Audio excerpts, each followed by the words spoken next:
الحمد لله جل وعلا الذي خلق الأرض والسماوات العلى الرحمن على العرش استوى له ما في السماوات وما في الأرض وما بينهما وما تحت الثرى وصلى الله تعالى على نبي المصطفى ونبي المجتبى وأمين على أهل السماء وعلى آله النجبى وأصحابه الأتقياء ومن تبعهم بإحسان إلى يوم الدين من المفسرين والمحدثين والفقهاء إلى يوم الجزاء. أما بعد فأعوذ بالله من الشيطان الرجيم بسم الله الرحمن الرحيم ومن أظلم ممن منع مساجد الله أن يذكر فيها اسمه وسعى في خرابها أولئك ما كان لهم أن يدخلوها إلا خائفين لهم في الدنيا خزي ولهم في الآخرة عذاب عظيم. إنما يعمر مساجد الله من آمن بالله واليوم الآخر كمن آمن بالله واليوم الآخر. إنما يعمر مساجد الله من آمن بالله واليوم الآخر. وقال رسول الله صلى الله عليه وسلم أحب البلاد إلى الله مساجدها وأبغض البلاد إلى الله أسواقها. صدق الله العظيم.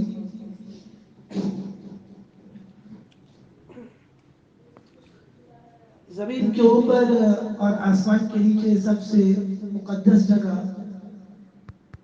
وہ اللہ تعالیٰ کا گھر ہے اور اس کو مسجد کہا جاتا ہے. مشکوٰۃ شریف میں ایک روایت ہے جس میں آج صلی اللہ علیہ وسلم نے چند اپنے خصائص گنوائے، چند اپنی خصوصیات لکھوائی ہیں، چند اس امت کی خصائص لکھوائی ہیں جو دیگر انبیاء اور ان کی امتوں کو حاصل ہیں. جیسے آپ نے فرمایا کہ نصرت بالرعب من مسیرۃ الشہر،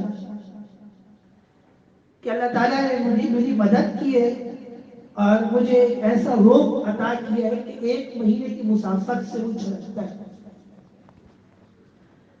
آج صلی اللہ علیہ وسلم کی شکل و مبارک کو دیکھ کر کافر مرعوب ہو جائے.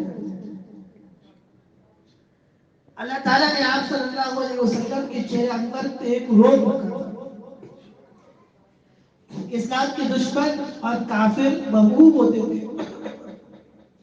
اور جو مسلمان تھے صحابہ اکرام وہ آپ سے بے تکلف بھی تھے لیکن ادب کے دائرے میں، کیونکہ جب ادب ہوگا تو دین کی نعمت نصیب ہوگی اور جہاں ادب نہیں پایا جائے گا اللہ تعالیٰ دین کے علم سے محروم کر دے گا. تمام مدارس میں جب سال کا پہلا دن ہوتا ہے، مجھے یاد ہے اولا سے لے کے تخصص تک، بلکہ ہمارے یہاں جو طلبہ پڑھتے ہیں کتابیں صبح میں، تو ہم بھی سال کے پہلے دن جو تقریر کرتے ہیں وہ یہی کرتے ہیں کہ طالب علموں کو چاہیے کہ اساتذہ کا ادب کریں، کتاب کا ادب کریں جو کتابیں پڑھنے کے لیے آئے ہیں، اور کلاس کے اندر جو ساتھی ہیں اور مدرسے کے اندر جو لوگ ہیں ان کی عزت کریں، ان کا ادب کریں. قابل ہونا ضروری نہیں ہے، اللہ تعالیٰ کے دربار سے قبولیت کا شخص ملنا ضروری ہے. اگر قابلیت بہت زیادہ ہے لیکن اللہ کے یہاں قبولیت نہیں ہے کوئی فائدہ نہیں. آپ نے اپنے طالب علم کے زمانے میں بڑے سے بڑے ذہین ترین فقیر لوگ دیکھے اور قابل ترین طلبا دیکھے جو بالکل اساتذہ کا ادب نہیں کرتے تھے لیکن اس میں کوئی شک نہیں بہت قابل تھے. ایک طالب علم کا واقعہ اکثر گھر والوں کو سناتا ہوں اور درس میں سناتا ہوں. میں نے اس جیسا انسان اپنی زندگی میں نہیں دیکھا، ایسا ذہن نہیں دیکھا. میں جھوٹ نہیں بول رہا ہوں، سچ کہہ رہا ہوں. میرے ساتھ بیٹھتا تھا اور اللہ نے ایسا ذہن دیا تھا کہ اساتذہ اکرام جو فرماتے تھے صرف اس کو سے بچتا تھا، اس کی تہ پہ چلا جاتا تھا. بلکہ اگر میں بلا مبالغہ ایک بات کہوں کہ شاید وہ غلط نہ ہو کہ اساتذہ اکرام جو عبارت پڑھاتے تھے ان سے زیادہ وہ عبارت کو بعض طرح سمجھ جاتے تھے اور اساتذہ پہ ایسے اعتراض کر دیتا تھا کہ اس کا جواب دینا استاد کے لیے ساتھ نہ ہوتا. لیکن ہم نے یہ دیکھا کہ جب ہم ناشتہ کرنے جاتے تھے تو اساتذہ کی غیبت کرتے، ان کے بارے میں غلط باتیں، اور ہمارے دماغ میں تصور تھا. آپ یقین کریں قابل ترین انسان ضائع ہو گئے. ایک شاگرد نہیں ہے. اللہ نے دنیا کے کام کاج میں ایسا مصروف کر دیا ہے کہ دین پڑھانے کا ٹائم نہیں. ہم خود بھی نہیں چاہتے کہ کسی کو دین پڑھائے. تو آج صلی اللہ علیہ وسلم کے خصائص میں سے کہ اللہ نے آپ کو ایک روب دیا تھا. علماء چونکہ انبیاء کے والد سے علوم نبوت میں اور دین کی تبلیغ اور ترویج میں اللہ تعالیٰ نے علماء دین کو بھی ان کے نیک اعمال اور علم کی وجہ سے ایک روح عطا فرمایا. اور کچھ نہ کچھ لوگ ہونا تو ضروری ہے، اس کے بغیر تو کام نہیں چلتا. طالب علموں کو اور لوگوں کو دین سکھانے کے لیے، ادب بنانے کے لیے استاد شیخ کا روح ہونا چاہیے. دوسری خصلت میں تو میرے دماغ میں ایک دم کی حدیث آگے میں دیکھ کے تو نہیں آیا، تو اس میں میری ترتیب آگے پیچھے ہو سکتی ہے. میں آپ کو ترتیب سے ہی سنا رہا ہوں کیونکہ میں تھوڑی دیر میں موضوع کی طرف انشاءاللہ آ جاؤں گا، لیکن حدیث کا میں آپ کو خلاصتاً ذکر کروں گا. آپ نے فرمایا وَأُحِلَّتْ لِيَ الْغَنَائِمُ، اللہ تعالیٰ نے میرے لیے مال غنیمت کا مال حلال کیا. چند دن پہلے بخاری شریف میں گزرا کہ دیگر جو انبیاء آدم علیہ السلام سے عیسیٰ علیہ السلام تک، ان کے لیے مال غنیمت کا مال کھانا ان کی امت کے لیے جائز نہیں تھا. اور مال غنیمت کا مال اگر ان کی امتوں نے کھایا تو انہوں نے رزق حرام کھایا، جس پر ان کے لیے سزا ہے. لیکن اللہ تبارک و تعالی نے آن صلی اللہ علیہ وسلم اور آپ کی امت کے لیے آسانی فرمائی کہ جہاد میں کافروں کے ذریعے سے جو مال، کافروں کا جو مال مسلمانوں کو ملتا ہے وہ مال غنیمت ہے اور وہ مسلمانوں کے لیے حلال ہے. جیسے طالبان نے امریکہ اور 50 ملکوں کی فوجوں کو بھگایا ہے، اللہ تعالیٰ نے اس کے بدلے دنیا میں تو ان کو دولت دی ہے خوب، اور خوب ٹینک اور بڑی بڑی گاڑیاں مہنگی ترین اور خوب جدید ترین اسلحہ اللہ تعالیٰ نے ان کو نصیب کیا. یہ سب ان کے لیے حلال بن جائے گا. مجھے کوئی دن پہلے کابل سے ایک ساتھی نے مجھ سے رابطہ کیا اور انہوں نے کہا کہ ہم نے غار کے اندر سے ہتھیار نکالے، امریکی ہتھیار، اور کیونکہ ہم نے خود نکالے، آپ بتائیں اس کی تفصیل کیسے.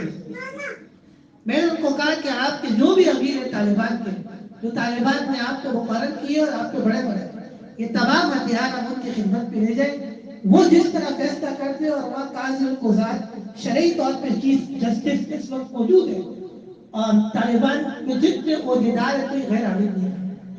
امریکہ نے، نیٹو نے، ایران نے اور ہماری نام نہاد ریاست مدینہ کے حکمرانوں نے طالبان کو بہت زیادہ زور لگانے کی کوشش کی کہ ان کو بھی حکومت دے دیں، فلاں کو بھی دے دیں اور ایک جمہوریت والا سسٹم بنے. لیکن طالبان نے زبردست اعلان کیا اور انہوں نے کہا کہ ہمارے ملک میں کوئی غیر عالم شخص حکومت نہیں کرے گا، چاہے وزارت کی سیٹ ہو، چاہے صدارت کی، چاہے کوئی بھی عہدہ ہو، وہ سب علماء کو ہے.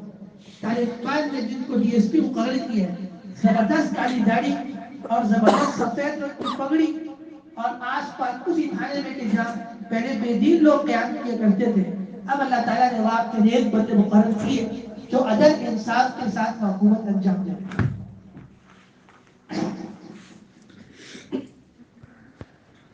تو مال غنیمت کا مال بھی اللہ نے اس امت کے لیے اعلان کیا ہے جو دیگر امتوں کے لیے نہیں تھا. اور آپ نے فرمایا کہ اللہ تعالیٰ نے میرے لیے ساری زمین کو مسجد بنایا، نماز پڑھنے کی جگہ بنائی. دیگر امتوں کے لیے یہ آسانیاں نہیں تھی. اس امت کے مومن مسلم اپنے گھر میں ہو، مسجد میں ہو، باہر ہو، ریگستان میں ہو، سفر میں ہو، حضر میں ہو، ہر جگہ نماز پڑھ سکتے ہیں، پابندی نہیں. تو مسجد اللہ تعالیٰ کی بہت بڑی نعمت ہے. اور جیسے میں نے پہلے عرض کیا کہ زمین کے اوپر، آسمان کے نیچے سب سے مقدس مقام وہ اللہ کے نزدیک اللہ کے گھر ہے اور اللہ کی مسجد ہے. مسجد کا اسلام کے اندر اتنا اونچا مقام کیوں ہے اور اتنی اہمیت کیوں ہے؟ دیکھیں آج صلی اللہ علیہ وسلم جب مدینہ منورہ ہجرت کر کے تشریف لائے، آپ نے پہلا کام یہ کیا کہ آپ نے مسجد بنائی. بخاری شریف میں ہے کہ بنو نجار کے پاس ایک زمین تھی جس میں آج مسجد نبوی قائم ہے. آپ نے بنو نجار سے کہا کہ یہ زمین ہمیں دے دو، ہم اس کو خریدیں گے اور یہاں مسجد بنائیں گے. بنو نجار نے کہا، جیسے میں نے پچھلے جمعرات میں عرض کیا، بنو نجار نے کہا کہ حضرت مسجد بنانی ہے تو یہ پلاٹ آپ کو مفت دیتے ہیں بغیر پیسوں، اور اس کا کوئی عوض ہم آپ سے نہیں لیں گے. جیسے اس زمانے میں اللہ تعالیٰ کے نیک بندے یہ چاہتے ہیں کہ وہ مسجدوں کے لیے پلاٹ مفت دیں تاکہ ان کا حصہ بڑھے، لیکن آج صلی اللہ علیہ وسلم نے بہو نجار سے کہا کہ نہیں، ہم اس کی قیمت ادا کریں گے۔ کیوں؟ کیونکہ مسلمانوں کا اجتماعی معاملہ ہے مسجد۔ اگر بہو نجار مسجد نبی کا پلاٹ اکیلے گفٹ کرتے آج صلی اللہ علیہ وسلم کو مسجد بنانے کے لیے، تو قیامت تک صرف اور صرف بہو نجار کا حصہ ہوتا اور کسی اور کا حصہ نہیں ہوتا، کیونکہ مسجد اور مدرسہ، اور یہ مسجد اور مدرسہ مسلمانوں کے اجتماعی معاملات ہیں، اور اس میں تمام مسلمانوں کا شریک ہونا ضروری ہے، خواہ مال کے ذریعے سے، خواہ خدمت کے ذریعے سے، خواہ نماز پڑھنے کے ذریعے سے، خواہ تلاوت و ذکر کے ذریعے سے، خواہ بیان واعظ کے ذریعے سے، خواہ دفاعی مسجد کے اعتبار سے کہ اگر لوگ مسجدوں کو گرانے آ جائیں تو مسجدوں کا دفاع بھی مسلمانوں پر واجب ہے۔ اگر کوئی اللہ کے گھر کو گرانے کی کوشش کرے تو مسلمانوں کی یہ بھی معاونت ضروری ہے اور مسلمانوں پہ فرض ہے کہ وہ اللہ کے گھر کی چوکیداری کرے اور پہرہ داری کرے اور مسجدوں کو گرنے سے بچائے۔ یہ تمام کام، تمام امور مساجد کے اجتماعی کے ہوتے ہیں۔ چنانچہ آج صلی اللہ علیہ وسلم نے قیمتاً مسجد کا پلاٹ خریدا اور وہاں مسجد نبی بنے۔ اس زمانے میں مسجد نبی بہت چھوٹی تھی، اور آج بھی اگر آپ مسجد نبی چلے جائیں، اب تو میں بہت بڑی ہے، اور آپ نے فرمایا کہ جہاں تک میری مسجد جائے گی وہ میری مسجد ہوگی۔ تو اس زمانے میں مسجد نبی بہت مختصر جگہ پہ تھی، اگر آپ وہاں چلے جائیں مسجد نبی تو وہ آپ کو بتا بھی نہیں کہ کتنی سائز پڑی ہے، اصل نقشہ تھا، بہت چھوٹا پلاٹ تھا۔ آج تو دور دور تک آج صلی اللہ علیہ وسلم کی بنائی ہوئی مسجد دور دور تک پھیل چکی ہے، دور دور تک، اور یہ قیامت تک اور وسیع ہوگی، اور بڑی ہوگی،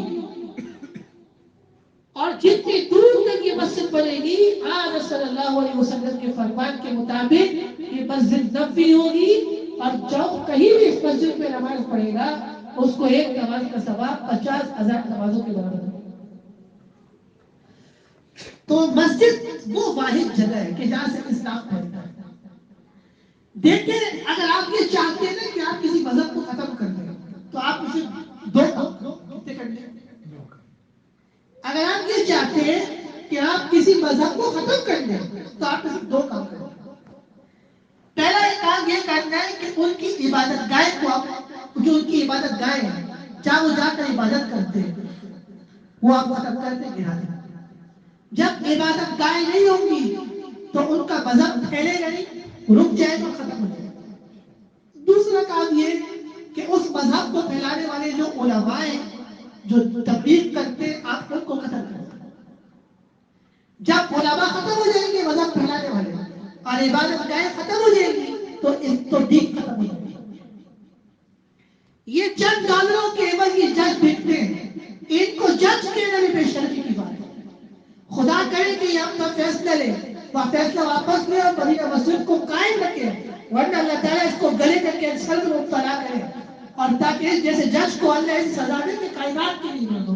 یہ کوئی جج ہے یا اسلام کا دشمن ہے؟ یہ کہتے ہیں کہ جی توہین عدالت ہو گئی، توہین مسجد آپ کو نظر نہیں آتی کہ آپ خدا کے گھر کو گرانے کی باتیں کرتے ہیں؟ آپ سے پہلے جو جسٹس ثاقب نثار تھا، اس نے جاتے جاتے ملونہ آسیہ کو رہا کیا، اور جب وہ رہا کیا سیدھا وہ انگلینڈ گیا۔ جب انگلینڈ گیا، آپ یوٹیوب پہ چلے جائیں، تصویریں موجود ہیں، وہ اس کو ایوارڈ دے رہے ہیں کہ تو نے بڑا اچھا کام کیا کہ گستاخ رسول نے گستاخی کا اعتراف کیا، تو نے اس کو رہا کر دیا۔ یہ اس طرح ان سے ڈالر لیتے ہیں اور پورے ایجنڈے اور پلان کے تحت مساجد گراتے ہیں۔ اگر مسلمانوں نے اب بھی اپنے مساجد کا تحفظ نہیں کیا اور اسی طرح مسجدیں گرتی رہی، سکر میں 18 یا 19 مسجدیں گرائی گئی، اور لیاری ایکسپریس کا پل بناتے ہوئے پتہ نہیں سینکڑوں کی تعداد میں مسجدیں گرائی گئی، 25-30 اس زمانے میں مشرف دور میں۔ اگر اسی طرح مسجدیں گرتی رہی، ایک وقت آئے گا کہ اسلام ختم ہو جائے گا، اور اس ملک کا وہی حال ہوگا جو ترکی کا حال ہوا ہے، جو کمال اتا ترک نے ترکی کا حال کیا تھا، وہ حال یہی ہوگا۔ یہ انگریز کا ایجنڈا ہے کہ مسلمانوں کی عبادت گاہیں ختم کر دو، اسلام کو مٹا دو۔ انگریز نے کیا کیا تھا؟ انگریز نے یہ کیا تھا کہ ہندوستان کے اندر جب اس نے اسلام کو ختم کرنا تھا، اس نے علماء کی لاشیں لٹکائی درختوں پر، اور یہاں تک کیا کہ قرآن شریف پکڑا اور آگ کو جلا دیا، اور جلا کے یہ سب جلا کے وہی سمجھتے تھے کہ اسلام ختم ہو جائے گا۔ ایک بڑے عالم تھے دیوبند کے غالباً، انہوں نے ایک چھوٹے سے بچے 8-9 سال کے بچے کو کہا جو قرآن کا حافظ تھا، اس کو ایک انگریز کے ساتھ کہا کہ بیٹا آپ قرآن شریف پڑھنا شروع کر دیں۔ اس نے فل قرآن شریف پڑھنا شروع کیا، وہ انگریز حیران ہو گیا۔ انہوں نے کہا کہ کیا اس کے سیدھے سے بھی قرآن نکالو گے؟ تو دیکھو دین کا دفاع کرنا مومن اور مسلم میں فرق ہے۔ یہی دین اور یہی اسلام ہے جو میری اور آپ کی بقا کا باعث دنیا میں بھی آخرت میں بھی۔ یہی دین اور یہی اسلام ہے کہ جو دنیا میں بھی اور مرنے کے بعد بھی میری اور آپ کی نجات کا باعث ہے۔ ابھی میں آپ کے آنے سے پہلے کتاب دیکھ رہا تھا، مطالعہ کر رہا تھا، ایک روایت گزری کہ جب قبر میں مردے کو دفناتے ہیں تو اگر کوئی گنہگار شخص ہوتا ہے تو قبر کہتی ہے کہ کیا تمہیں نہیں پتا تھا کہ میں تنہائی کا گھر ہوں اور کیڑوں اور مکوڑوں کا گھر ہوں، اور ابھی تو دیکھ تیرے ساتھ کیا کرتی ہے، اور پھر اس کو آپس میں اس کی ہڈیوں کو ایسے مسکتی ہے جیسے دو ہاتھ میں رکھتی ہے۔ اور پھر جب کوئی نیک شخص دفن ہوتا ہے تو اتنے میں قبر سے کوئی کسی اور آدمی کی آواز آتی ہے، کسی اور آدمی کی قبر سے آواز آتی ہے جو قبر کو کہتی ہے، کسی شخص کی آواز آتی ہے قبر سے جو قبر کو خطاب کر کے کہتا ہے کہ یہ جو مردہ ہے نا یہ اپنی زندگی میں امر بالمعروف اور نہیں عن المنکر کرتا تھا، لوگوں کو نیک کام کی طرف بلاتا تھا اور برائیوں سے روکتا تھا، اور پھر قبر کو کہتا ہے کہ جو نیک کاموں کی دعوت دے، امر بالمعروف کرے اور منکرات سے روکے، تو اس کے ساتھ کیسا معاملہ کرتی ہے؟ تو قبر کہتی ہے کہ ایسے شخص کے لیے تو میں انتظار کرتی ہوں اور بہت زیادہ مصروف کرتی ہوں۔ تو میرے بھائیو دوستو، امر بالمعروف نہیں عن المنکر ہم پہ فرض ہے بقدر استطاعت، بقدر طاقت۔ لوگوں کو اچھائیوں کا حکم کرنا اور ان کو برائیوں سے روکنا یہ صرف علماء کی نہیں، ہر مومن مسلم کی ذمہ داری ہے۔ کسی بھی جج کو، کسی بھی حکومت کے بڑے عہدیدار کو، والدین کو، کسی شخص کو اللہ کے حکم کے خلاف احکام دینے کی اجازت نہیں ہے۔ آپ صلی اللہ علیہ وسلم نے فرمایا لا طاعت لمخلوق فی معصیۃ الخالق، کہ اللہ کی نافرمانی میں مخلوق کی اطاعت کرنا جائز نہیں ہے۔ کوئی شخص یہ کہے کہ آپ داڑھی منڈائیں، اپنے بیٹے کو کہے، جائز نہیں ہے۔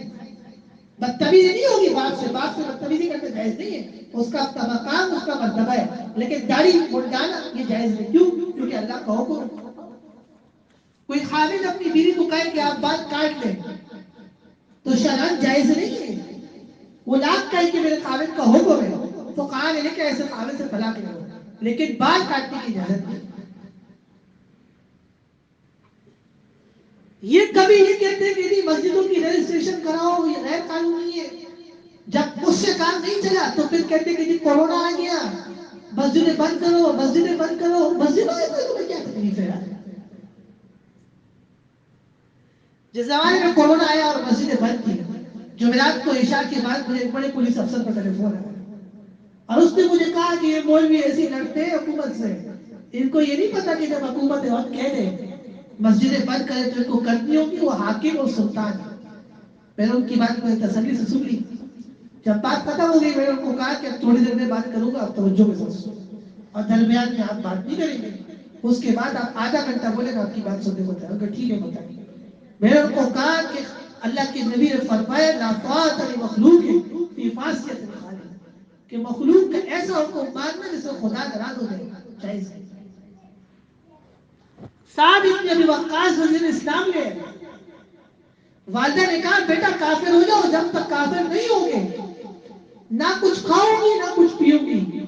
سعد بن ابی وقاص نے والدہ کو کہا اے ماں، اگر تیرے اندر سو جانے ہوتی اور ایک ایک کر کے ایک ایک جان میرے سامنے نکل جاتی تب بھی میں اسلام کو نہیں چھوڑتا۔ تو کیا چیز ہے؟ اے ماں، اگر تیرے اندر سو جانے ہوتی اور ایک ایک جان کر کے میرے سامنے نکل جاتی تیری، میں تب بھی اسلام کو نہیں چھوڑتا۔ تو دیکھو امت مسلمہ میں حالات تو آتے ہیں اللہ تعالیٰ کی میں اچھے حالات ہوتے ہیں جو خراب حالات. بقول ہمارے وزیر اعظم صاحب گھبرانا نہیں چاہیے. تو مسجد کی اسلام کے اندر ایک بڑی حیثیت ہے اور ایک مقام. اور یہ کہنے کہ یہ قبضے کی جگہ میں مسجد بنائی ہے اور سرکاری جگہ میں قبضہ کیا ہے. پہلی بات تو یہ کہ مدینہ مسجد کی NOC 93 میں بلڈنگ اتھارٹی نے باقاعدہ دی ہے. اور دوسری بات یہ کہ 40 سال سے آپ کو یاد نہیں آیا, 40 سال بعد آپ کو یاد آ رہا ہے کہ جی وہ پارک کی زمین تھی. تیسری بات یہ کہ کراچی کے اندر جو پارک بنے کیا وہ اس قابل ہے کہ آپ اپنی فیملی کے ساتھ وہاں جائیں. ایک فیملی یہاں بیٹھی ہوتی ہے, وہاں سے لڑکے لڑکی مشکل ہوتے ہیں. میں غلط کہتا ہوں صحیح کہتا ہوں؟ آپ گلستان چور کے پارک کو اپنی فیملی کو لے جائیں, آپ کو اندازہ ہو جائے گا کہ یہ بات اس قابل نہیں ہے کہ میں دوبارہ اپنی فیملیوں کو یاد آؤں, کیونکہ کوئی وہاں سے دیکھ رہا ہے, کوئی وہاں سے, کوئی بےہودہ کپڑوں میں وہاں پہ آیا, کوئی کچھ کر رہا ہے. کسی زمانے میں گلستان جاؤ میں بڑا پارک میں وقت نہیں جاتا تھا پابندی سے. آپ یقین کریں کوئی دن بعد میں چھوڑ دیا. کیوں چھوڑا وہ وجوہات میں بتا نہیں سکتا.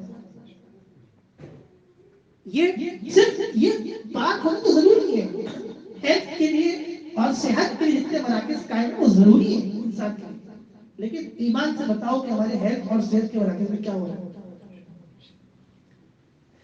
علماء نے کب کہا ہے کہ صحت کے لیے پارک نہ بنائیں؟ پارکوں میں تو علماء ہی واک کرتے ہیں, لیکن خدا کی قسم اگر آپ پارکوں میں جائیں نا صبح اور شام, آپ کو اندازہ ہو جائے گا کہ واک کرنے والوں کی تعداد صرف 30%. جو واقعی میں مرد اور خواتین واک کرنے آئے ہیں وہ 30% ہے. 70% واک کے نام پہ کچھ اور کرنے کے لیے آئے. چیف جسٹس صاحب سے وہ دوسرے پارک سنبھلے نہیں اور وہ اس پارک کو سنبھالنے کی بات کرتے ہیں. اصل بات یہ کہ اغیار کا ایجنڈا ہے کہ مسجد گراؤ. اور جہاں تک یہ کہتے کہ سرکاری زمین پہ قبضہ کیا, پہلی بات تو یہ ہے کہ حکومت وقت کی ذمہ داری ہے کہ مسلمانوں کو مسجد بنا کر دے. جس طرح ہر علاقے کے اندر مسلمانوں کی ریکوائرمنٹ اور ضرورت ہے کہ ایک ہاسپٹل ہو, ایک بہترین قسم کا پارک ہو اور اسکول ہو, اس طرح مسلمانوں کی یہ بھی ضرورت ہے, جو سب سے زیادہ ضرورت ہے, اشد کہ مسجد ہو جہاں وہ 5 وقت نماز جماعت سے پڑھ سکے اور جمعہ ادا کر سکے, جامع مسجد. اگر حکومت وقت اپنی ذمہ داری نبھاتی ہے تو ماشاءاللہ. اگر حکومت کسی علاقے میں مسجد بنا کے نہیں دیتی, یہ میں آپ کو شرعی مسئلہ بتا رہا ہوں کہ اگر حکومت کسی علاقے میں مسجد بنا کے نہیں دیتی اور علاقے والوں کے پاس کوئی آس پاس مسجد نہیں ہے کہ جہاں پہ وہ 5 وقت جماعت سے نماز ادا کرے, تو علاقے والوں کے لیے جائز ہے بلکہ پسندیدہ ہے کہ وہ سرکاری زمین کے اوپر قبضہ کر کے مسجد بنائے. کیونکہ یہ کام حکومت کا تھا, حکومت نے اس پلاٹ میں مسجد نہیں بنائی جو ایمونٹی کے پلاٹس تھے, انہوں نے وہ پارک کو دے دی, اسپتال کو دے دی. ابھی جو طارق روڈ کی جو مدینہ مسجد آپ اس کے آگے چلے جاؤ, بہت بڑا پارک بنا ہوا, اور کتنا بڑا پارک بنا رہا ہے. اس پارک کو تو آپ پہلے آباد کریں. جو ایمونٹی پلاٹس ہیں جہاں مسجدیں بنتی ہیں, اسپتال بنتے ہیں اور دیگر ہیلتھ کے پارک بنتے ہیں, اگر کسی علاقے میں حکومت نے مسجد نہیں بنائی اور لوگوں کو وہاں مسجد کی ضرورت تھی, آس پاس کوئی مسجد نہیں ہے نماز پڑھنے کے لیے, تو شرعی مسئلہ ہے کہ سرکاری زمین کے اوپر قبضہ کر کے مسجد بنائی جا سکتی ہے اور وہ مسجد نہیں گرائی جائے گی. دوسرا مسئلہ سنو, اگر علاقے کے اندر کوئی جامع مسجد ہے اور حکومت وہاں بجلی نہیں دیتی, کیا اگر کوئی مسجد ہے اور حکومت وہاں بجلی نہیں دیتی اور اس مسجد کی شرعی طور پہ ضرورت بھی ہے, کیونکہ آس پاس اتنے قریب مسجدیں نہیں ہیں کہ وہاں جا کے لوگ نماز پڑھیں, اور حکومت اس مسجد کو بجلی نہیں دیتی, شرعی طور پہ کنڈے کی بجلی بھی آپ استعمال کر سکتے ہیں. بعد میں اس کا بل آپ کو دینا ہوگا, لیکن آپ کنڈے کی بجلی بھی استعمال کر سکتے ہیں. اگر کے سی والے وہاں پہ میٹر نہیں لگاتے تو آپ مطلب وہ بجلی فراہم نہیں کرتے, تو آپ کنڈے کی بجلی بھی استعمال کر سکتے ہیں, اور اس کا بل حکومت کی ذمہ ہے, آپ کی ذمہ نہیں ہے. اسلامی ریاست کی ذمہ داری ہے کہ وہ مسجدیں بنائے. باہر ملکوں میں مجھے ساتھیوں نے بتایا کہ باہر ممالک میں, کافروں کے ملک میں مسجدوں کا بل نہیں آتا, نہ بجلی کا نہ پانی کا. ہمارے اسلامی ملک میں مسجدوں کے بجلی کے بل آتے ہیں، یہ کہا ہے کہ فلاں تاریخ کا بھروا دو ورنہ بجلی کاٹ دیں۔ ایک مسجد میں بیٹھا اور امام صاحب نے اعلان کیا کہ بھائی مسجد کا بل آیا 1,00,000 روپے اور اس کو فوری ادا کرنا ہے ورنہ انہوں نے کہا ہے کہ یہ وہاں کی بجلی کاٹ دیں۔ تو جی کوئی صاحب یا کچھ لوگ کھڑے ہو اس کو ادا کریں۔ ابھی تھوڑی دیر ہی ہوئی کہ پیچھے سے ایک شخص نے آواز دی اور اس نے کہا 1,00,000 روپے کا بل میں ادا کرتا ہوں۔ وہ تو اللہ تعالیٰ غیب سے اپنے بندوں اپنے گھروں کے انتظامات چلا رہے ہیں، محتاج تھوڑی۔ بتانے کا مقصد یہ کہ آپ صرف زمین کی بات کرتے ہیں، اگر حکومت کسی مسجد کی بجلی بند کر دے تو بجلی چوری کرنا بھی جائے گا۔ یہ لفظ تو بڑا برا ہے لیکن شرعی مسئلہ بتا رہا ہوں آپ کو، کیونکہ ریاست کی ذمہ داری تھی کہ وہ آپ کو مسجد بنا کے دیتی، اور جب ریاست نے اپنی ذمہ داری پوری نہیں کی، آپ کو مسجد بنا کے نہیں دی، تو انہوں نے خیانت کی۔ اب وہ کام جو وہ نہیں کیا وہ نہیں کر سکے تو ہمیں کرنا ہوگا۔ تیسری بات یہ کہ یہ بھی یاد رکھیں کہ ہر مسجد نہیں ہے۔ معذرت کے ساتھ بعض ہمارے علماء سے غلطی ہو رہی ہے، اور وہ غلطی ایسی ہو رہی ہے کہ ان کے بیانات کی وجہ سے میڈیا والے ان کو آڑے لے رہے ہیں اور ان کی گرفت کر رہے ہیں۔ یاد رکھنا کہ یہ جملہ کہنا کہ تمام مکتبہ فکر والے اور فرقوں والے کہتے ہیں کہ نہیں مسجد ہونی چاہیے، یہ جملہ صحیح ہے۔ یاد رکھنا کہ مسجد وہ ہے کہ جو اہل حق کی مسجد ہو، مسجد وہ ہے کہ جن مسجد والوں کے عقائد قرآن و سنت کے مطابق ہو۔ جن لوگوں نے مسجدوں کے نام پہ مسجدیں بنائی اور وہ شرک کرتے ہیں، اللہ تعالیٰ کے علاوہ کسی اور سے مانگتے ہیں، وہ مسجد نہیں ہے۔ جن لوگوں نے مسجدیں بنائی مسجدوں کے نام پر اور وہ صحابہ کو گالیاں دیتے ہیں، وہ مسجدیں نہیں ہیں۔ جن لوگوں نے مسجدیں بنائی مسجدوں کے نام پر اور وہ فقہ اور اصحاب الفقہاء کو گالیاں دیتے ہیں اور قرآن و سنت کے خلاف مسائل بناتے ہیں، وہ مسجدیں نہیں ہیں، مسجدیں زرار ہیں، اور ان کو صرف گرانا نہیں ہے بلکہ جلانا بھی ہے۔ آج صلی اللہ علیہ وسلم کے زمانے میں منافقین نے ایک مسجد بنائی، اور رسول اللہ صلی اللہ علیہ وسلم کے زمانے میں اس وقت تک کوئی مسجد نہیں کہلاتی تھی کہ جب تک آپ صلی اللہ علیہ وسلم اس کا افتتاح نہ فرمائیں۔ تو صحابہ اکرام نماز پڑھے جاتے نہیں تھے۔ منافقین نے ایک مسجد کے نام پر ایک پلاٹ لیا تھا اور انہوں نے کہا تھا کہ ہم اس کو مسجد بنائیں گے اور پھر یہاں پہ رسول اللہ صلی اللہ علیہ وسلم کے خلاف اور اسلام کے خلاف کیا کریں گے، تعلیمات کریں۔ لیکن جب تک جب تک رسول اللہ صلی اللہ علیہ وسلم نہیں آئے گے تو صحابہ بھی نہیں آئیں گے۔ تو صحابہ کو لانے کے لیے رسول اللہ صلی اللہ علیہ وسلم سے کہتے ہیں کہ آپ نماز پڑھا ہے، گمراہ کریں گے لوگوں کو۔ تو رسول اللہ صلی اللہ علیہ وسلم تبوک پہ جا رہے تھے تو منافقین نے کہا کہ ہم نے مسجد بنائی۔ تو آپ نے پوچھا مسجد کیوں بنائی ہے، قبا مسجد تو موجود ہے قریب میں، کیوں بنائی، کیا ضرورت ہے؟ انہوں نے کہا جی وہ تو چھوٹی سی ہے، یہ بڑی ہے، اس میں نمازی کم پڑ جاتے ہیں، اس میں زیادہ ہوں گے، بوڑھے بچے سب آ جائیں گے، تو آپ اس کا افتتاح کریں۔ آج صلی اللہ علیہ وسلم نے فرمایا کہ میں تبوک پہ جا رہا ہوں، واپسی میں افتتاح کروں۔ آپ نے ان سے وعدہ کیا۔ جب آپ تبوک سے واپس آ رہے تھے اللہ تعالیٰ نے آپ کو وحی کی، والذین اتخذوا مسجدا فرارا وکفرا وتفریقا بین المؤمنین وارصادا لمن حارب اللہ ورسولہ من قبل۔ یہ مسجد نہیں ہے، یہ مسجد زرار ہے۔ قرآن نے اس کا نام رکھا مسجد زرار۔ اس کا مقصد یہ ہے کہ کفر کرنا، مسلمانوں کے درمیان تفریق پھیلانا، مسلمانوں کو آپس میں لڑانا، یہ مسجد نہیں ہے۔ آپ صلی اللہ علیہ وسلم نے حضرت جابر رضی اللہ عنہ کے ساتھ چند صحابہ کو حکم دیا کہ اس مسجد کو گراؤ اور اس کے بعد آگ سے لگے جلا دو، کیونکہ مسجد نہیں ہے، مسجد کے نام پر لوگوں کو گمراہ کرنے کے لیے گھر بنایا گیا، لیکن مسجد کا نام اس لیے لے رہے ہیں کہ لوگ اس وقت تک آئیں گے نہیں جب تک اس کو مسجد کہا جائے۔ اس زمانے میں سے ہوتا ہے۔ حضرت جابر رضی اللہ عنہ صحابہ کے ساتھ گئے، اس مسجد کو گرایا اور آگ سے جلا دیا، منہدم کر دیا۔ تو یاد رکھنا کہ ہر مکتبہ فکر والی کی مسجد نہیں ہے۔ میں آپ کو تو کہتا ہوں کہ سنیت کے علاوہ جتنے فرقے سب غلط ہیں۔ اگر کسی کو کوئی شک ہے اس سے آگے بات کریں، قرآن و سنت کی روشنی میں بتا دوں گا۔ اس لیے بات سیاسی علماء کا یہ کہنا کہ یہ تمام مکتبہ فکر والے کہتے ہیں، وہ تو پھر یہ بھی کہیں گے، وہ کل ایک نے کہہ بھی دیا کہ جی پھر تو ہر فرقے والا کہنا ہماری مسجد ہونی چاہیے، تو آپ اس کا کیا جواب دیں گے؟ تو اس لیے مسجد ہر مسجد نہیں ہے، وہ مسجد ہے کہ جہاں نماز پڑھانے والوں کے اور پڑھنے والوں کے عقائد قرآن و سنت کے مطابق چلو عمل عمل میں کمی ہو جاتی ہے، لیکن کم سے کم عقیدہ قرآن و سنت کے مطابق ہونا چاہیے. اور اس وقت پورے طالب روڈ پر ایسی کوئی مسجد نہیں ہے کہ جہاں نماز پڑھانے والے اور پڑھنے والوں کے عقائد صحیح ہوں. وہ صرف اور صرف مدینہ مسجد ہے. مدینہ مسجد سے میرا ذاتی تعلق رہا ہے اور میں نے خود واقعی نمازیں پڑھی ہیں. وہاں نماز میں ہزاروں نمازی ہوتے ہیں، وہاں تو وضو خانے میں لائن لگانی پڑتی ہے اور باقاعدہ چونکہ بازار ہے، خواتین کے لیے انہوں نے علیحدہ انتظامات کیے ہیں.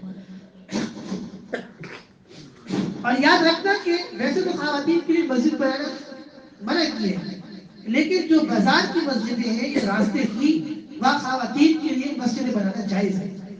اس کی وجہ یہ کہ خواتین بازار میں تو نماز کا پڑھیں گی. اب جن بازاروں میں پہلے مسجدیں نہیں تھی تو خواتین جیسے اثر پہ جاتی تھی تو عشاء کی بات آئی تو نمازیں کیوں ہوتی ان کی؟ قضا ہو جاتی تھی. تو اب چارج روڈ کے اندر جیسے یہ مدینہ مسجد ہے وہاں خواتین کے لیے علیحدہ سے جگہ ہے. اب اگر خواتین کو شاپنگ کے لیے جاتی ہے تو وہ نماز کی قضا نہیں ہوگی انشاءاللہ.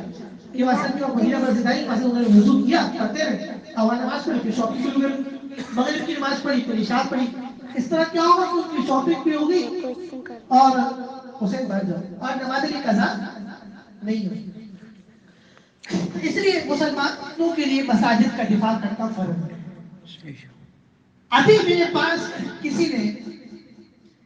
کسی ذرائع سے اہم اطلاعی آئی ہے کہ ہماری جو سپریم کورٹ بنی ہوئی ہے نا زمین کے اوپر، وہ بھی قبضے کی. اب مجھے یہ نہیں پتا کہ تحقیقات کتنی مضبوط ہیں، آئندہ دنوں میں معلوم ہو جائے گی. لیکن ایک بڑی خاتون کے جو جرنلسٹ ہیں، تو جرنلسٹ معلوم ہو رہی تھی، انہوں نے تحقیق کی ہے اور انہوں نے بتایا کہ سپریم کورٹ جس مسجد پہ بنی، جس جگہ پہ بنی ہوئی ہے وہ سرکاری زمین پہ قبضہ کیا گیا. آپ کی جہاں مرضی ہوتی ہے آپ تھانہ بنا دیتے.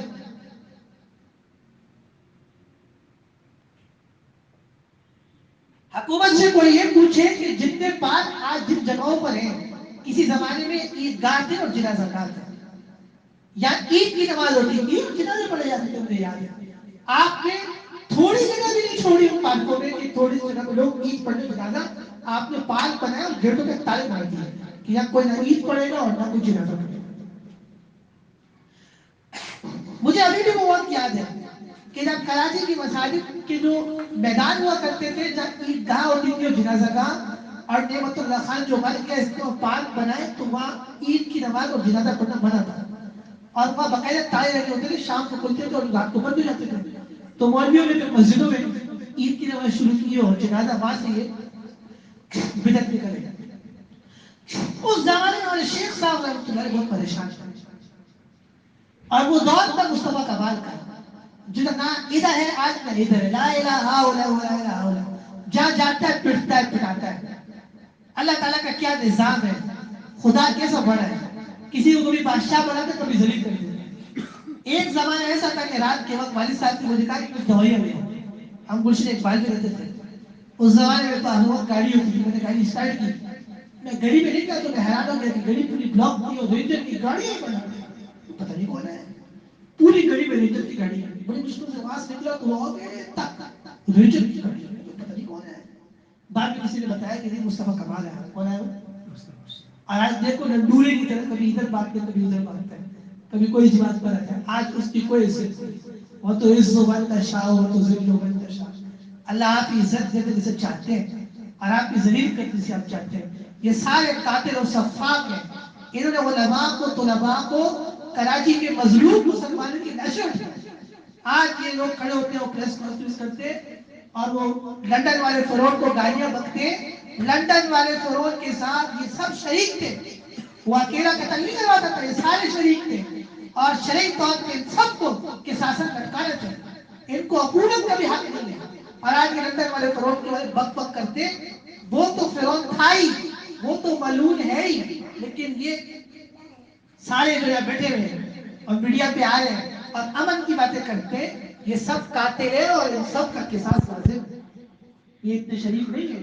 مجھے کراچی کا وہ دور یاد ہے کہ جب اچانک یہاں جو ہے ہڑتالیں ہو جاتی تھی، دکانیں بند ہوتی تھی، اطلاع آتی تھی کہ 3-4 آدمی قتل ہو گئے. کوئی کاروبار کرنے گیا ہوا، کوئی گھر سے اسکول کے لیے نکلا ہوا، کوئی کالج سے آ رہے ہیں، راستے میں مار دیا. ہمارے گھروں میں ٹیلیفون آتے کہاں جلدی آؤ جلدی آؤ. 2 دن کے لیے کراچی بند. تو یہ آج جو پریس کانفرنس کرتے ہیں ملک کا درد ہے، ان کو ملک کا درد نہیں ہے، ان کی سیاست ختم ہو گئی ہے، یہ سارے قاتل و سفاک ہے اور قصاص ان کا لازم ہے۔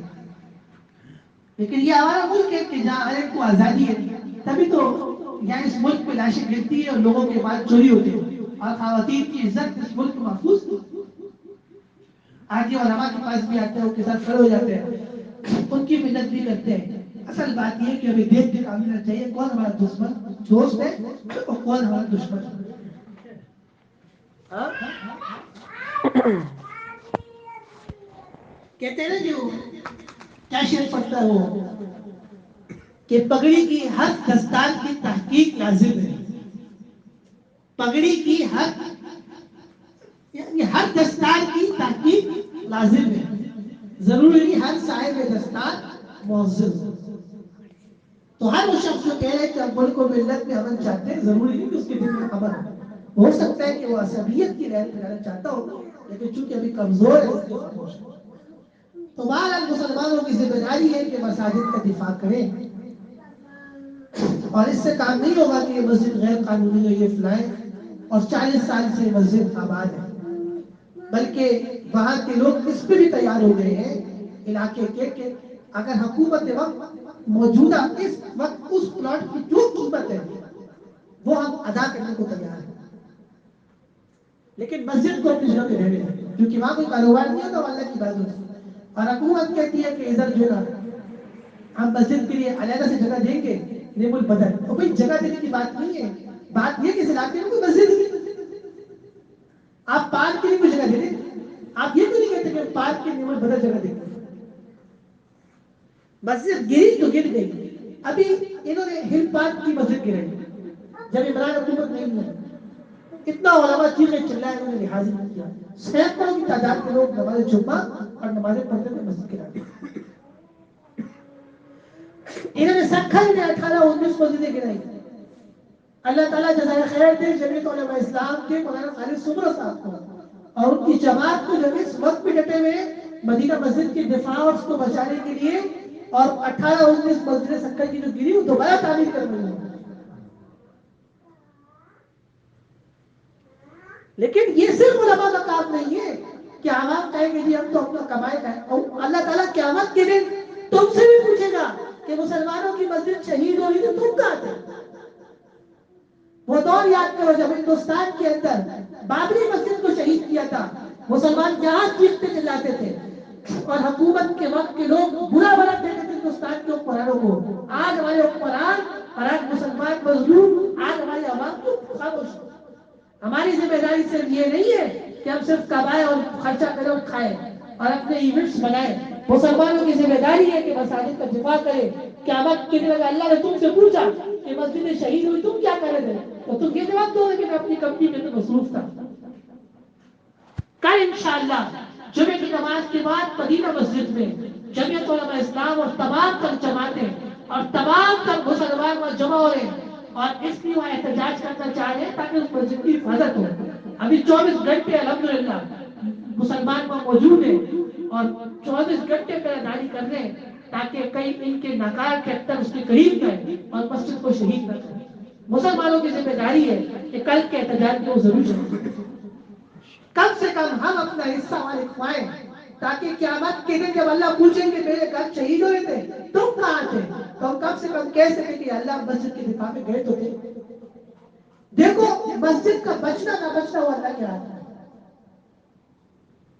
ریاست اور حکومت سے تو کوئی مقابلہ نہیں کر سکتا، ان کے پاس تو فوج بھی ہے، رینجر بھی اور ہوائی طاقت بھی ہے، لیکن جو لوگ وہاں اپنا حصہ ڈال دیں گے، اللہ نہ کرے اگر مسجد شہید بھی ہوگی انشاءاللہ یہ بری عزت ہوگا اور ان سے انشاءاللہ سوال نہیں ہوگا، کیونکہ انہوں نے جو ان کے اختیار میں تھا انہوں نے مسجد کو بچانے کے لیے کیا، باقی ریاست سے مقابلہ کرنا تو آسان نہیں ہے۔ لیکن جو اپنے گھروں میں بیٹھے رہے انہوں نے کہا یہ ہماری نوکری، ہمارا کام، ہماری مصروفیت، ہم کیا جانے مولویوں کی باتوں میں ہے اور مسجدوں کو نہیں بچایا، وہ قیامت کے لیے ذمہ دار ہوں گے۔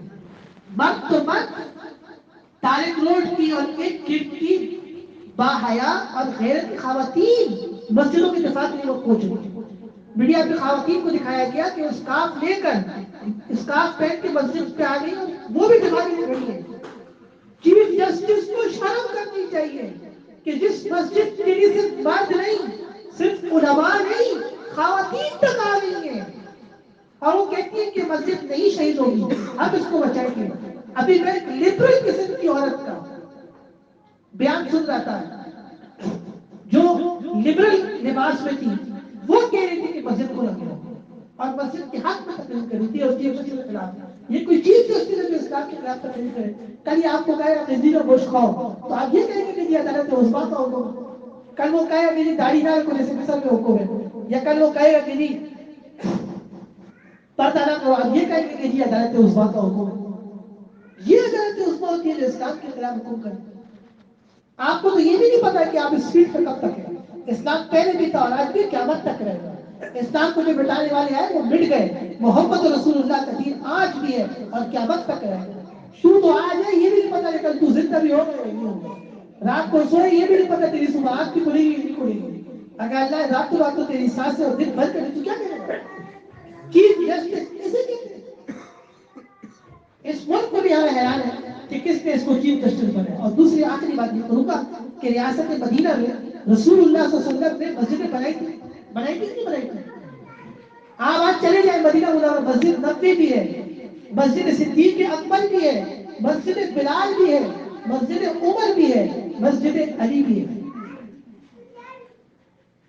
رسول اللہ صلی اللہ علیہ وسلم نے اپنی پوری حیات کے اندر کوئی چرچ، عیسائیوں کا کوئی عبادت خانہ تعمیر نہیں کروایا۔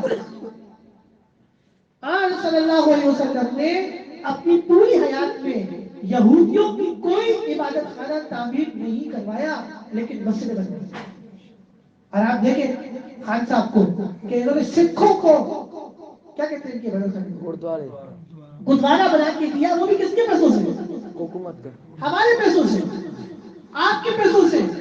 انہوں نے سکھوں کو عبادت خانہ بنا کے دے دیا، اس پہ بھی اپنے اعتراض نہیں کیا۔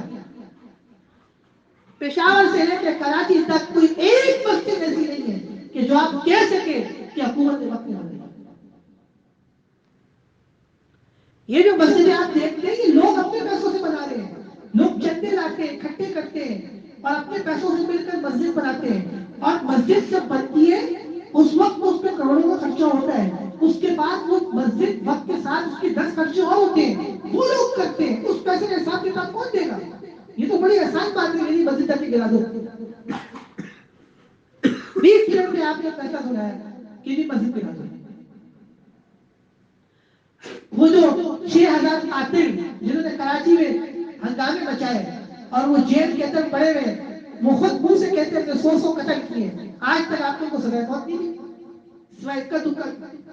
وہ بڑے بڑے بحریہ ٹاؤن والے جنہوں نے بحریہ ٹاؤن قبضہ کر کے بنایا، اس میں کوئی شک نہیں کہ بحریہ ٹاؤن کی زمین میں اکثر زمینوں پر قبضہ کیا گیا، لوگوں سے زبردستی زمینیں چھینی ہیں۔ آپ نے آج تک لوگوں کا حق نہیں دلایا۔ ابھی آپ کو یاد نہیں بحریہ ٹاؤن کو کتنا احتجاج ہوا، وہ آگ لگ گئی، آپ نے حق نہیں دلایا ان کو۔ وہ شاہین ایئر لائن والے جو راتوں رات بھاگ گئے، جنہوں نے اپنے ادارے میں کام کرنے والوں کو 3 مہینے تنخواہ نہیں دی، راتوں رات کینیڈا بھاگ گئے، آپ نے اس کا حساب نہیں کیا۔ میرے اپنے شاگرد جو اونچی ترین تنخواہوں میں تھے، اچانک ان کی نوکریاں ختم ہو گئی، وہ دھرنے دیتے تھے بیٹھ کر، پورا سال چاہے پریشان رہے، آپ نے اس کا حساب نہیں کیا۔ آپ نے کبھی مسلمانوں کو کوئی پیراڈول کی دوائی مفت دی ہے؟ جو آپ کو ویکسین یاد آ گئی، اتنی ویکسین سے جان بچائیں گے لوگوں کی۔ اب کہتے ہیں کہ اومنی وائرس آ گیا، ہر وقت تو آپ نئے وائرس پیدا کرتے رہتے ہیں۔ اور کیسا عجیب وائرس ہے کہ وزیر اعظم کو کچھ نہیں ہوتا، اگر اس کو وائرس ہوتا ہے تو وہ صحیح ہو جاتا ہے، اور وزیر اعظم صرف کو وائرس ہوتا ہے تو وہ چند دن میں صحیح ہو جاتا ہے، گورنر کو ہوتا ہے تو وہ صحیح ہو جاتا ہے، وزیر تعلیم کو ہوتا ہے تو وہ صحیح ہو جاتا ہے، لیکن مسلمانوں کو اور عوام کو ہوتا ہے تو وہ مر جاتا ہے۔ یہ کیسا وائرس ہے کہ جو کسی بڑی سیاسی شخصیت کو، بڑے افسر کو ہٹ نہیں کرتا، ایک عام آدمی کو ہٹ کر دیتا ہے۔ یہ اس وائرس میں بھی خاص قسم کے عنصر ہے کہ یہ بڑے آدمی کو ہٹ نہیں کرے گا، چھوٹے آدمی کو کرے گا۔ یہ آپ کا بنا ہوا وائرس ہے، اور اب چونکہ لوگ اس سے مرے نہیں ہے تو اب آپ چاہتے ہیں کہ اور روگی وائرس لائے اور رمضان شریف بند کریں۔ اللہ تعالیٰ ہمارے اعمال کو اچھے کرنے کی توفیق دے، ہمارے برے اعمالوں کی وجہ سے ناکارہ لوگ ہم پہ مسلط ہیں، جو چاہ سکے مدینہ مسجد کے دفاع اور احتجاج کے لیے چاہے تھوڑی دیر جائیں، لیکن کوشش کرے کہ اپنا حصہ ضرور اس کے ساتھ دیں. اللہ تعالیٰ مدینہ مسجد اور تمام مساجد کی حفاظت فرمائے. اگر آج ہم نے مدینہ مسجد کا دفاع نہیں کیا، یاد رکھنا کوئی مسجد محفوظ نہیں رہے گی. یہ ہر مسجد کے بارے میں کہیں گے کہ یہ غیر قانونی ہے، اس پہ قبضہ ہے، اس کو گراؤ، اس کو گراؤ. اور جو لبرل لوگ ہیں اور جو اسلام کے وہ بھی کہیں گے کہ قبضے کی ضروری مسجد میں جائز نہیں، گراؤ گراؤ. پھر وہ جو پرائیویٹ سیکٹر کے فراڈ بھی ہوں گے، جو جائز طریقے سے آپ کے لیے ہوں گے، اور جو حکومت نے پہلے کبھی غلطی سے دے بھی دیے ہوں گے، تو وہ بھی کہیں گے کہ گراؤ گراؤ. اور یہ زمین کی حکومت نے خود الاٹ کی ہے، باقاعدہ اس کی این او سی ہے. جب این او سی ہوگی بات ہوگی، جب این او سی ہوگی تو اس کے بعد تو کوئی بات ہی نہیں کہ آپ کسی پہ جو ہے الزام کریں. جب این او سی دینے والے آپ کے لوگ لاکھوں لوگوں کا کاروبار ختم ہو گیا. مجھے وہ دور یاد ہے کہ جب کی کیبل نیچے رکھی ہوئی مصطفیٰ کمال کے دور میں حکومت نے وہ کیبل دیے تھے اور کہا تھا کہ لوگ اس کو کاروبار کریں، 10,000 20,000 میں کرائیں. اس زمانے میں ہم نے بھی ایک کیبل دیا تھا مشرق اقبال کے اندر. اس زمانے کے اندر لوگوں نے کیبل لیے جن کے پاس بھی روزگار نہیں تھا، انہوں نے کاروبار شروع کیے، ان کے کاروبار چل پڑے، ان کے گھر چل پڑے. اور عمران کی حکومت میں ایک دن اچانک آپ نے سب کی کیبل گرا دیے کہ غیر قانونی. یہ بڑی اچھی بات ہے بھائی. وہ کیبل دیے کس نے تھے؟ حکومت نے دیے تھے نا. ملک کے اندر جو حکومت ہوتی ہے وہی حکومت ہوتی ہے. جب آپ نے دیے تھے، جس نے بھی دیے تو حکومت نے تھے. لوگوں کے کاروبار سیٹ ہو گئے، ان کے گھر چلنے شروع ہو گئے، آپ نے کیسے ختم کیے؟ ابھی نسل دعوت کہتے ہیں غیر قانونی، مان لیا غیر قانونی ہے، لیکن جب وہ بن رہا تھا تو کس نے اسی دیا؟ رشوت کس نے کھائی؟ جنہوں نے رشوتیں کھائی آپ ان کو پکڑے. آپ نے وہ کہہ رہے ٹاور خالی کرا دی. اب جنہوں نے وہ گھر خریدے اور وہ گھر مہنگے ہو گئے، ان کو ان کے پیسے بھی نہیں دیے. اب بتاؤ کہ چلو جو مالداروں نے دوسرا گھر خرید لیا ہوگا یا کرایہ پہ چلے ہوگے، کتنے لوگ ایسے ہوں گے جو کسی کے گھر رہ رہے ہوں گے؟ کیونکہ ایک دم تو نہیں ہوتا کہ آپ ایک ہفتے کے نوٹس کو خالی کرا دیں یا مہینے کے. کتنے ایسے لوگ ہوں گے کہ جو شاید بے حیثیت ہونے کے باوجود ایک دم کوئی انتظام نہیں ہوا ہوگا، اپنی فیملیوں سمیت کسی اور کے گھر رہ رہے ہوں گے، اور دوسرا آدمی کو بھی برداشت کرے کہ میرے گھر میں رہیں. کتنے دن وہ رہنے دے گا؟ یہ کوئی نظام نہیں ہوتا کہ آپ اچانک لوگوں کا کاروبار ختم کر دیں. حکومت نے اگر کوئی بھی کام پہلے غلط کیا ہے کسی بھی حکومت نے اور لوگوں کے کاروبار اسے بلڈ اپ ہو کے چل رہے ہیں، اب اس کی کوئی نئی صورت نکالی جائے. روزگار ختم کرنا، بیٹھے بیٹھے ندیم پاک ختم کر دیا. کتنے برسوں سے لوگوں کی روزی چل رہی تھی وہاں پر. ہمارے ایک ساتھی ہے، میں ابھی ان سے ملاقات کے لیے گیا. انہوں نے کہا کہ الدین پارک میں کوئی پویلین ہے، وہاں ہماری ممبر شپ ہے اور میں نے 2.5 لاکھ روپے دیے. کتنے دیے؟ کہہ رہے میں نے 2.5 لاکھ روپے دیے ممبر شپ کے، اور اس ظالموں نے ختم کر دیا اور پیسے بھی واپس نہیں کیے. اور یہ تو ایک بندہ ہے، پتہ نہیں کتنوں کی ممبر شپ ہوگی.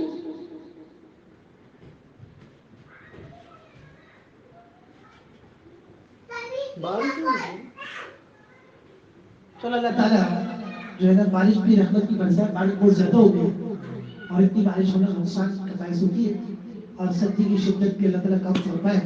الحمدللہ رب العالمین والعاقبۃ للمتقین. اللهم صل وسلم على النبي وبارك وسلم وسلم عليه. اللهم لا تدع لنا ذنبا الا غفرته ولا هما الا فرجته ولا دينا الا قضيته ولا حاجة من حوائج الدنيا الا قضيتها يا ارحم الراحمين. اللهم انك عفو تحب العفو فاعف عني. یا اللہ عاجز فقیر اور سب کے تمام کبائر صغائر کو معاف فرما. آمین. یا اللہ مدینہ مسجد اور مسلمانوں کی تمام مساجد کی آپ حفاظت فرما، چاہے وہ کراچی میں ہو، پاکستان میں، پورے عالم میں ہو، خاص کر حرمین شریفین کی اللہ حفاظت فرما. اللہ مسجد حرام کو زندگی کی حفاظت فرما. سعودی حکومت جو اسلام کے خلاف نظام لائی ہے، اللہ ان کو ہدایت نصیب فرمائے. اگر ہدایت نہیں ان کو ہٹا کے اچھے لوگ رہیں اور 100% اسلام کا نظام قائم. یا اللہ کعبہ اور مدینہ کی حرمت آپ ہمیشہ قائم رکھیں. جیسے آقا صلی اللہ علیہ وسلم نے مکہ اور مدینہ کی حرمت حدیثوں میں بیان فرمائی ہے، اللہ آپ ان تمام حرمتوں کو قیامت تک قائم رکھیں. خدا زمین کے مبارک ٹکڑوں کی حفاظت فرمائے ہر قسم کے معاصی سے اور ہر قسم کے ظالم حکومت اور ظالم قرآن سے.